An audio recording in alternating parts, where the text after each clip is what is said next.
আন্দোলন আপনাদের?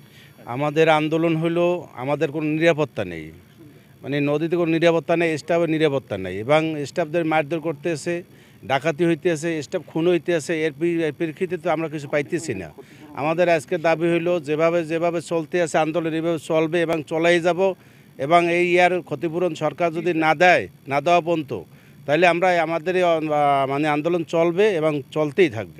যারা করছে, যারা আছে জড়িত, এরা প্রশাসন বের করবে, সরকার খুঁজে বের করবে, নাইলে তবে হ্যাঁ হ্যাঁ পুলিশ কি করছে? পুলিশ তো হিসেবে তো নদীতে ডিউটি করা উচিত, তারা তো ডিউটি করে না, হয়তো বা দেখা গেছে তারা ডিউটি করে না, এই জন্যই তো আমাদের এই দুর্ভোগ হইতে আছে। কার মার কোল খালি হইতেছে, আজকে এক এক করে 60টা খুন হয়েছে। এটা সরকার দেখবে, এর ক্ষতিপূরণ দেবে এবং এই যে আমাদের নদীপথে আমাদের স্টাফরা চলাফেরা করতে পারে যে ঠিক মতন, এটা সরকার দেওয়ার দায়িত্ব। আছি আমাদের এই যে 20 লক্ষ টাকা যদি ক্ষতিপূরণ না দেয় 5 শ্রমিকের, আমাদের আন্দোলন চলবে। সংগ্রাম যদি তারা না মানে, তাহলে আপনি যাতে এই লঞ্চ আমরা বন্ধ করে দিব, মানে আগামীকালের ভিতরে। হ্যাঁ, অবশ্যই সবারই দরকার। আমাদের শ্রমিকের নিরাপত্তা লাগবে, আমার জাহাজের মালিকেরও নিরাপত্তা লাগবে, সবই এর জন্য প্রশাসন কঠোর হতে হবে।